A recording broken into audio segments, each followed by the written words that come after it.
Obviously, you might be living under a rock. If you have been living under a rock, the federal government, Trump, has sent out federal troops in military garb, and they did this to a Navy veteran.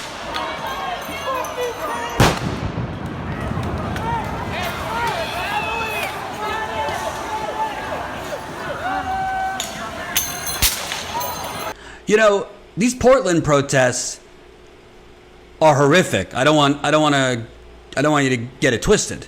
But something that's been bothering me about this is you see, and these are people I like, by the way. I like Senator Merkley, first senator to endorse Bernie in 2016. I think the only senator.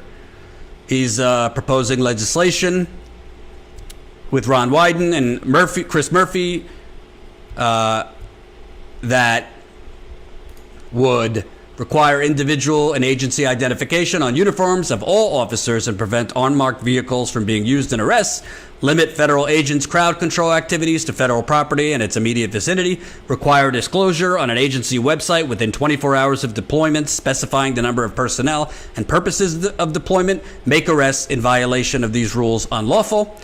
So you got this in response to Trump deploying federal agents to Portland. And 100%. I agree with it. Then you have Ron Wyden, another senator from Portland, from Oregon. This weekend, a peaceful protester was shot in the head with a potentially deadly crowd control munition after Donald Trump deployed federal law enforcement to Portland. Trump thinks he could treat law enforcement as his personal occupying army. Not on my watch. I'm demanding answers. And then he posted a letter he wrote to the president.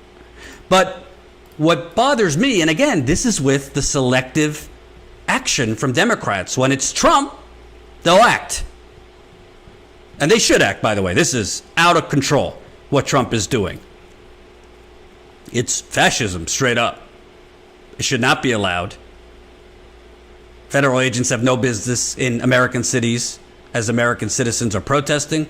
The fact that Trump has signaled he is going to send more troops in, I don't know why he thinks this is a good thing. It's going to egg on his base, but it's totally going to push away independence. And most importantly, this is fascism. So I resisted calling Trump a fascist and comparing him to Hitler and these things for years because I thought a lot of it was hyperbolic. But this is fascism, 100%. So we cannot look the other way. But what bothers me about it is you see all these Democrats decrying it when it's Trump and federal troops. I didn't see Merkley or Ron Wyden come out when just the Portland Police Department was cracking people's skulls for weeks. So when it's federal troops coming in, yes, fascism. Oh, we need to propose legislation, all this, that, and the other thing. But when it's just your police department tear gassing people, shooting projectiles at point blank range in Portland. You saw on our channel, we acquired footage from a freelancer in Portland. Hell, in New York, cities around the country, you want to make laws that federal troops need to identify themselves? How about you start with the police all over the country? I've seen police officers in New York, D.C., Louisville, not wearing their badges, no identification. Where's the legislation for that? You're on the public dime. So if it's Trump sending in troops in a fascist, authoritative way, we need to propose legislation. We're all over Twitter, and they should be. Again, don't get it twisted. This is not a defense of Trump. But there is no intellectual consistency. There's no ideological consistency. And by the way, it's a problem when federal troops are disbanded into Portland and other places.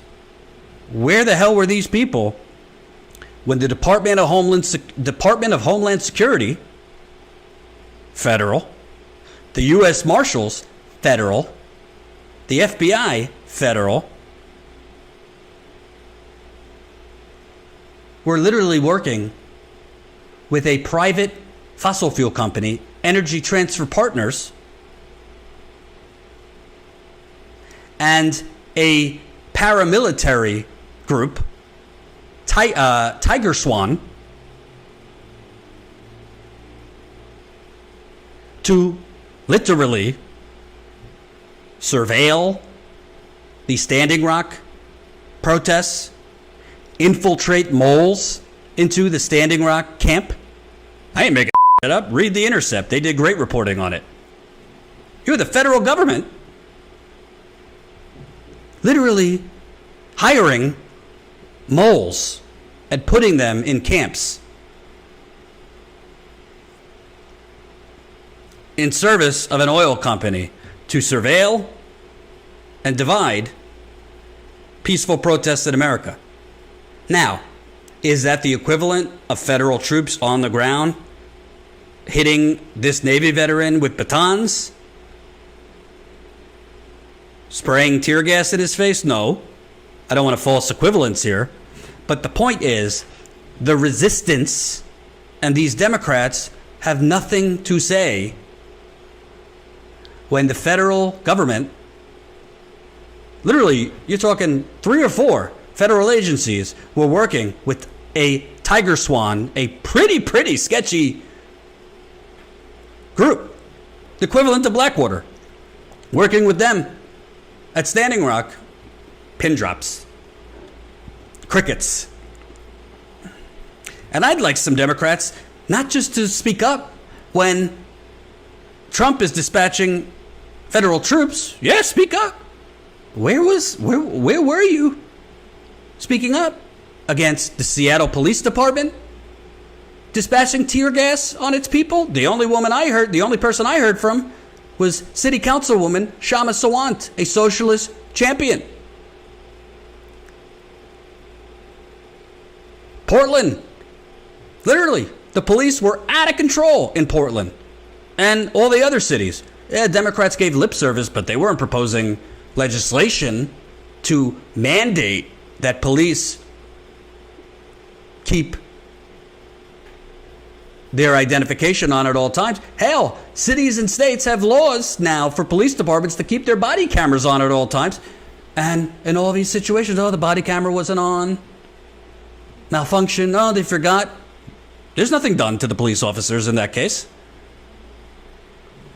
So the consistency here is non-existent. And that's why I caution, just getting rid of Trump is not enough. Because these same people are going to be crickets again when it's Biden. The police will continue to be out of control. And the official line will be, Trump has destroyed our norms and it's going to take President Biden and the Democrats a long time to rebuild. So be patient. We're going to have police reform. We're going to have economic reform. We're going to have criminal justice reform. We're going to have social justice reform. But right now, we just need to work to stabilize things because Trump did a number on it. So we can't mandate that police officers show their identification at all time, and if they don't, they immediately are fired.